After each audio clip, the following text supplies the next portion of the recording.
Le monde entier met la question de la nourriture à la première place.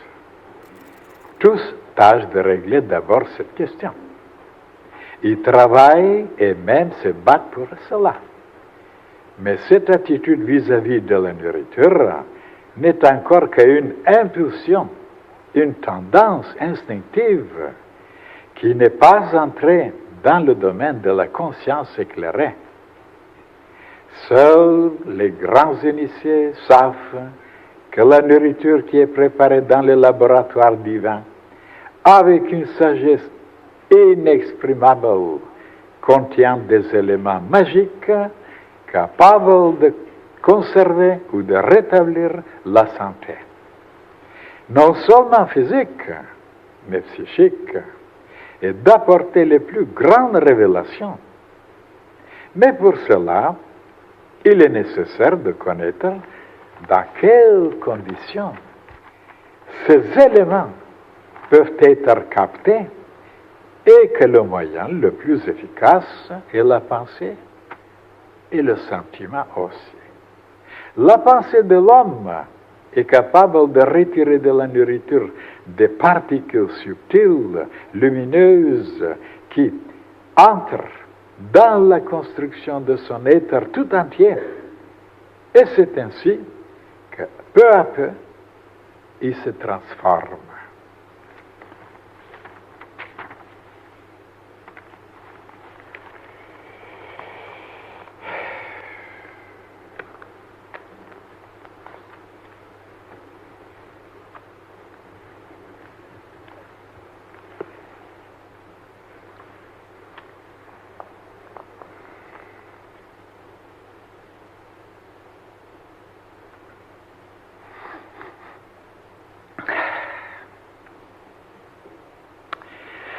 Cette page, mes chers frères et sœurs, n'est pas tellement inconnue, tellement difficile à comprendre, parce que déjà, il y a un petit livre qui traite de la nutrition. Qu'est-ce que c'est la nourriture et dans quelles conditions il faut l'absorber?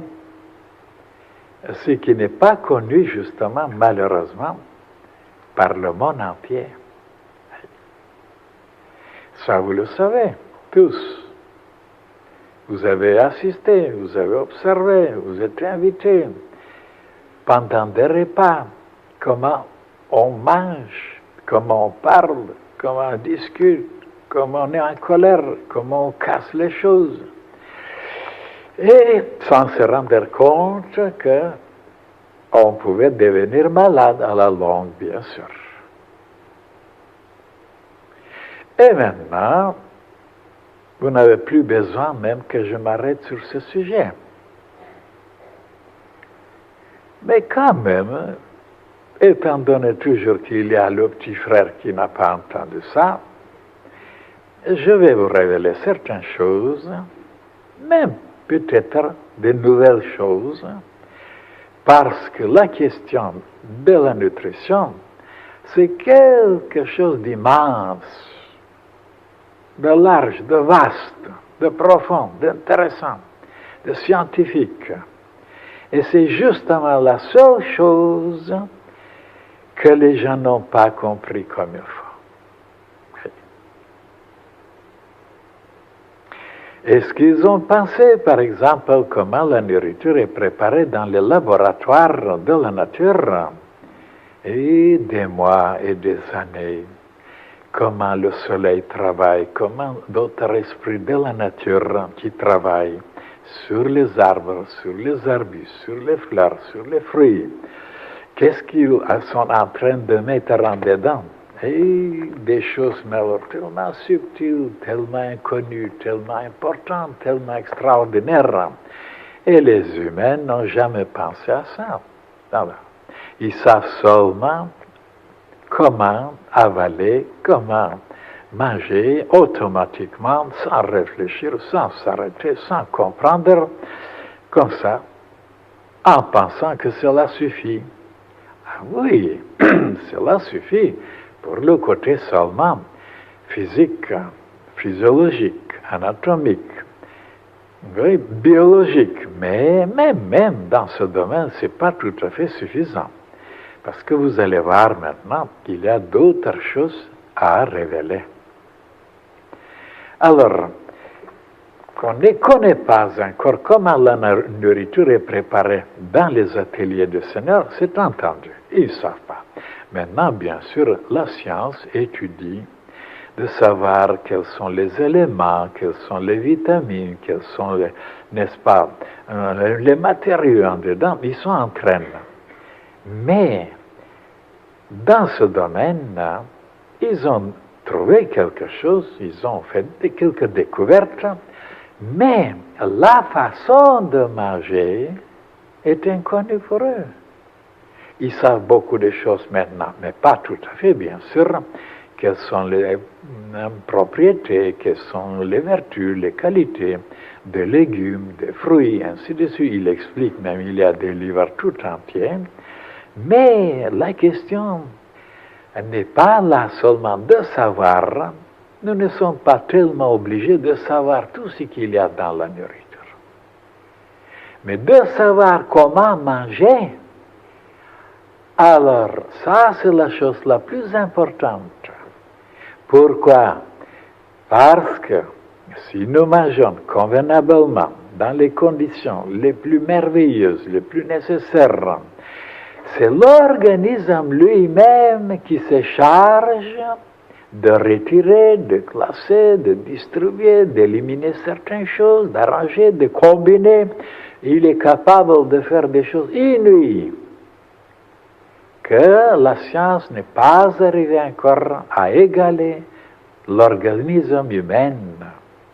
Donc, l'intelligence cosmique a mis dans les cellules, dans les organes, mais alors des qualités, des possibilités, une intelligence, des choses inouïes. Comment ils connaissent toute la chimie, ils connaissent toute la physique, ils connaissent toute la biologie, et qu'on considère qu'ils sont instinctifs seulement, qu'ils sont stupides, qu'ils sont ignorants, et que l'homme est seulement l'intelligent. Et comment l'homme n'arrive pas à faire les mêmes choses que ces cellules-là, qui sont alors des chimismes alors extraordinaires. Alors la façon de manger est la plus importante que de savoir qu'est-ce qu'il y a dans la nourriture. Bien sûr, c'est indispensable, ça je ne nie pas. Mais un jour, on le saura, on découvrira. Ça c'est inouï. Mais de savoir maintenant comment manger, c'est la chose la plus importante. Et maintenant, comment manger? Alors, étant donné que la nature a mis dans la nourriture des éléments tellement subtils, tellement éthériques, tellement invisibles, tellement impalpables, que la science ne pourra jamais les trouver dans leur laboratoire, parce qu'il n'y a aucun instrument pour pouvoir les capter, pour pouvoir les recevoir. Donc, ce sont des éléments qui échappent à la science. Ce sont des choses tellement sublimes, tellement éthériques. Et alors, pour pouvoir les capter, ce n'est pas seulement l'estomac qui doit se mettre au travail, et même la bouche qui est encore un estomac plus supérieur, comme je vous ai déjà expliqué, qu'est-ce qu'il y avait dans la bouche comme glande, pour retirer tout d'abord le côté éthérique de la nourriture, et c'est après de renvoyer tout ce qui est le plus grossier dans l'estomac. Et que je vous ai expliqué qu'avant même d'assimiler, de digérer la nourriture qui était envoyée dans l'estomac, la bouche déjà a reçu des choses éthériques, elle les a envoyées dans le système nerveux, et l'homme qui a jeûné plusieurs jours, qui ne savait pas ni bouger ni parler, seulement avec un fruit avant qu'il soit envoyé dans l'estomac, il regarde autrement, il pense autrement, il se lève, il parle. Donc la bouche, c'est un estomac que les humains n'ont pas découvert encore, qui prend les choses les plus subtiles tout d'abord, et c'est après l'estomac prend les choses les plus grossières. Encore une chose que les humains ne connaissent pas, même les plus grands savants ne connaissent pas, parce que je les ai vus comment ils mangeaient à table. Oui. Et alors, maintenant, les conditions, ça veut dire dans quel état il faut manger. Étant donné que c'est une chose parmi les plus importantes dans la vie, parmi les plus importantes, puisque sans la nourriture, sans ces forces qu'on en reçoit, on ne peut rien, on est mort. Alors donc, il n'y a rien au-dessus de la vie. Tout le reste, d'apprendre, de lire, de travailler, de bricoler, de se bagarrer, ainsi de suite, c'est à la deuxième, troisième et unième place, parce que sans la vie, il n'y a rien. Donc la chose la plus importante, c'est la nutrition. Bien sûr, après il y a la respiration, après il y a encore d'autres choses, mais prenons dans le plan physique, il n'y a rien qui dépasse la nutrition. C'est la clé de tout, c'est le commencement de tout. Voilà, c'est la chose la plus importante. Mais, seulement quand on sait comment recevoir la nourriture, et c'est ça justement qui manque. Il mange automatiquement, il mange mécaniquement, il mange inconsciemment, il mange dans n'importe quel état psychique. Quand on est ennuyé, quand on est en colère, quand on est perturbé, quand on est désactionné, toujours on mange à ce moment-là, et sans se rendre compte que la digestion, les captations, les absorptions ne seront pas idéales. Il y aura toujours quelque chose qui manquera, il y aura toujours quelque chose qui nuira, et c'est comme ça que toutes les maladies proviennent de la nutrition défectueuse.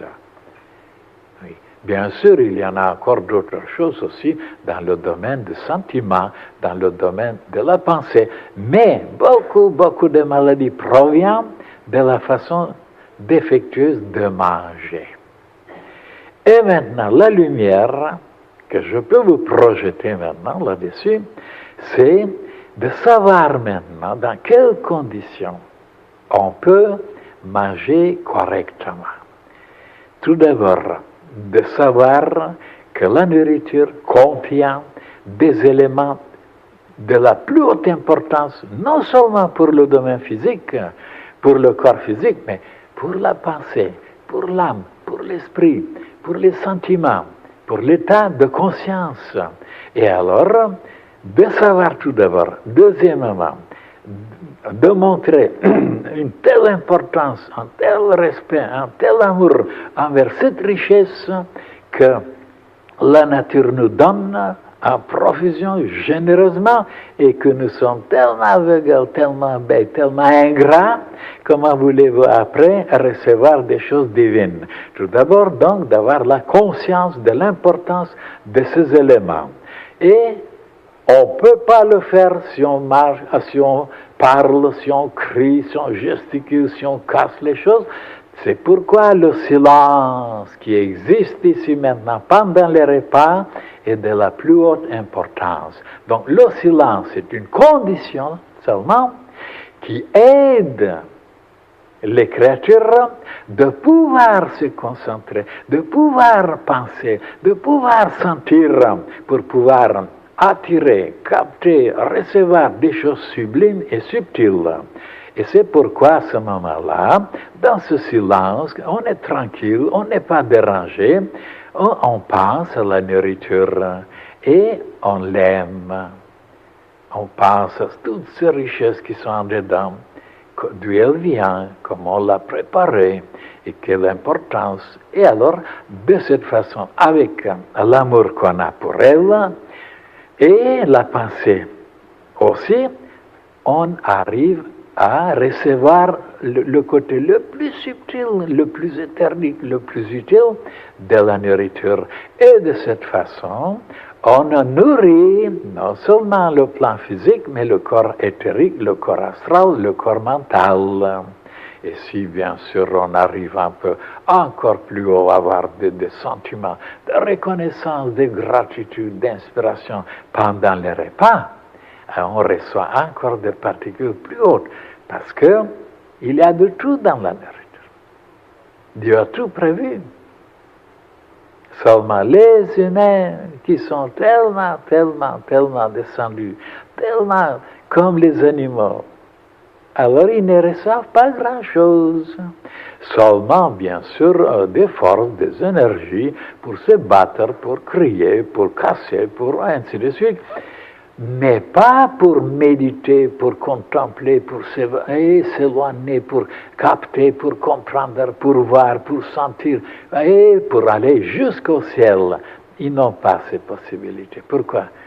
Parce que les éléments qui étaient dans la nourriture, qu'ils les ont rejetés, les meilleurs, ils ne les ont pas reçus, ils n'ont pas la possibilité. C'est pourquoi ils n'ont pas ces forces, ces puissances, ces pouvoirs d'aller très haut pendant la journée ou pendant la lecture ou pendant la contemplation.